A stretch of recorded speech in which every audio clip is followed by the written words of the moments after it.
प्यारे दोस्तों, आज की इस वीडियो में हम आपको एक ऐसा सच्चा वाकया बताएंगे जिसको सुनकर आप हैरान हो जाएंगे और ताज्जुब करेंगे कि जब शादी वाले दिन दूल्हे ने दहेज में मांग ली कार, फिर दुल्हन ने जो किया किसी को यकीन नहीं था कि ऐसा होगा।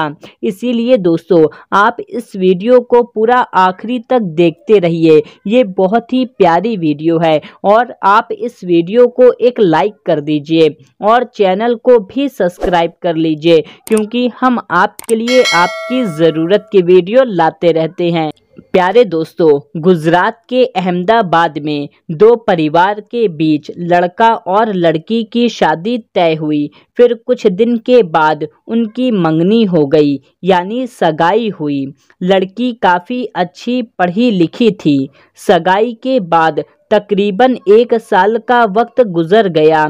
उसके बाद शादी का दिन आ गया। जब लड़के वाले बारात लेकर लड़की के घर पहुंचे तो लड़के वालों का शानदार स्वागत किया गया, मगर निकाह से पहले लड़के ने कार की मांग कर दी। तो यह सुनकर लड़की के वालिद हैरान व परेशान हो गए। जब इसके बारे में लड़की को मालूम हुआ कि लड़का दहेज में कार मांग रहा है तो दुल्हन शादी करने से इनकार करने लगी। यह देखकर लड़की का वालिद लड़की को मनाने लगा कि बेटी, अगर शादी ना हुई तो हमारी इज्जत चली जाएगी, तुम शादी के लिए हाँ बोल दो। ये सुनकर लड़की कहने लगी, बाबा, आप मेरी शादी ऐसे शख्स से क्यों करना चाहते हैं जिसको मुझसे मोहब्बत नहीं, मेरे साथ जाने वाली दौलत से मोहब्बत है। बाबा, मेरी ज़िंदगी वहाँ पर क्या होगी जहाँ पर मेरी इज्जत मेरे इल्म, हुनर और मेरी सादगी की वजह से नहीं, बल्कि मेरे साथ जाने वाली फ्रिज, कार और दूसरी महंगी चीज़ों की वजह से होगी। ये सुनकर लड़की के वालिद की आंख आंसू से भर गए और कहने लगे, अगर अब शादी ना हुई तो लोग क्या कहेंगे और हमारी इज्जत का क्या होगा। जब मैंने इतना कुछ किया तो मैं कार का भी इंतज़ाम कर सकता हूँ, मगर तुम इनकार मत करो। दोस्तों, वो लड़की अपने बाप की आंखों में आंसू देखकर शादी के लिए तैयार हो गई। उसके बाद उन दोनों की शादी हो गई। शादी के 2 दिन के बाद लड़की के वालिद ने कार का इंतज़ाम कर दिया। लड़का कार पाकर बहुत खुश हुआ। उसके बाद अपनी बीवी को बिठाकर घर जाने लगा।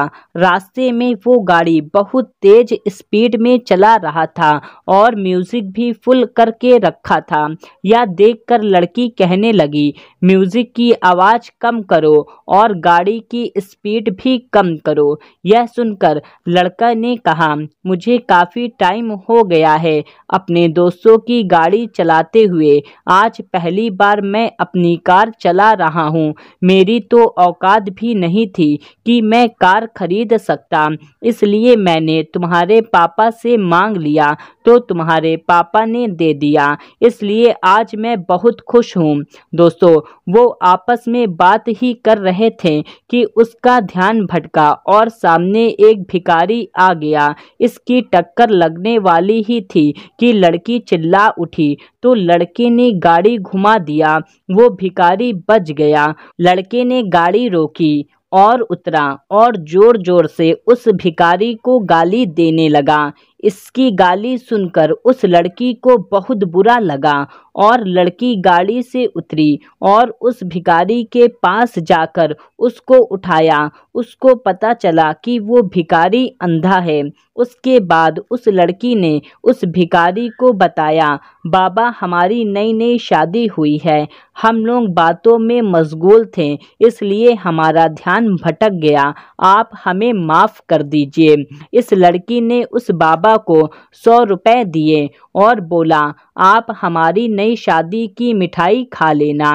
वो लड़की भिखारी से बात ही कर रही थी कि इतने में वो लड़का बोल उठा, तुम जैसे लोगों की वजह से ये भिखारी सर पर चढ़ते हैं। ये लोग ऐसे ही होते हैं जो जानबूझकर गाड़ी के आगे आ सकें और बाद में इनको पैसे मिल सकें। ये सब भिखारी ऐसे ही होते हैं।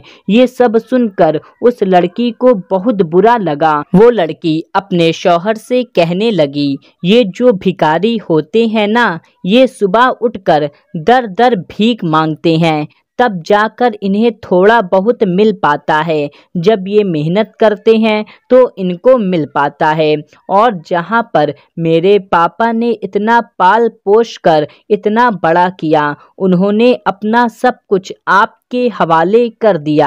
आपने जो मांगा था सब कुछ आपको दे दिया। अब आप ही बताओ, यहाँ पर असली भिखारी कौन है? या जो गाड़ी के नीचे आने वाला है, या जो इस पर गाड़ी चलाने वाला था? दोस्तों, ये सुनकर उस लड़के के होश ठिकाने आ गए। उसके कान खुले के खुले रह गए। उसको एहसास हो गया यहाँ पर असली भिखारी कौन है। वो लड़का अब शर्म से कुछ बोल भी नहीं पा रहा था। यहाँ पर असली भिखारी तो वो लड़का है। उसको ये बात खुद एहसास हो गई थी। लड़की की इन बातों को सुनकर लड़का रोने लगा। दोस्तों, दहेज मांगना भीख मांगने से बदतर काम है। दोस्तों, अब कुछ लोगों के दिमाग में दहेज के ही बुरा भला कहने को आ गया होगा और कुछ लोग दहेज को ही गालियां देने लगते हैं। दोस्तों, हम आपको बता दें कि दहेज को हरगिज़ बुरा भला ना कहें, क्योंकि दहेज हमारे प्यारे आका सल्लल्लाहु ताला अलैहि वसल्लम की प्यारी सुन्नत है। हमारे प्यारे आका सल्लल्लाहु ताला अलैहि वसल्लम ने अपनी प्यारी बेटी हज़रत फ़ातिमा रज़ी अल्लाह ताला अन्हो को भी दहेज दिया था। तो दोस्तों, दहेज देना कोई बुरा या गलत काम नहीं है, लेकिन दहेज मांगना हराम काम है। अगर आपके पास है तो आप चाहे 1 लाख का दहेज दें या 5 करोड़ का दहेज दें, लेकिन अगर कोई दहेज मांगता है तो दहेज मांगना हराम है और दहेज मांगने वालों के यहाँ अपनी बेटी को नहीं करना चाहिए। दोस्तों, इसके पीछे सबसे बड़ी वजह ये है कि अगर आपसे कोई आज 1 करोड़ का दहेज मांगता है तो आज आप 1 करोड़ का दहेज तो दे देंगे कैसे भी करके, चाहे आप उधार कर्जा ही करके क्यों ना दे दें। लेकिन एक बात हमेशा याद रखें, जो दहेज मांगते हैं उनके मुंह हमेशा खुले होते हैं। वो हमेशा किसी ना किसी चीज़ की डिमांड करते रहते हैं। आज कार की डिमांड करते हैं तो कल बाइक की डिमांड करेंगे, यानी कि वो हमेशा किसी ना किसी चीज़ की डिमांड करते रहेंगे। तो हमेशा याद रखें कि आपको दहेज को गाली नहीं देनी है। माज़ल्ला अस्तगफिरुल्लाह ला हौल वला कुव्वत। आपको दहेज को हरगिज़ गाली नहीं देनी है, बल्कि दहेज मांगने वालों को बुरा कह सकते हैं, लेकिन दहेज को आप हरगिज़ बुरा नहीं कह सकते, क्योंकि ये हमारे प्यारे आका सल्लल्लाहु ताला अलैहि वसल्लम की सुन्नत है। तो आपके पास जितना भी है आप हस्बे तौफीक दहेज दें, लेकिन दहेज किसी से हरगिज़ ना मांगें। दहेज मांगना हराम काम है।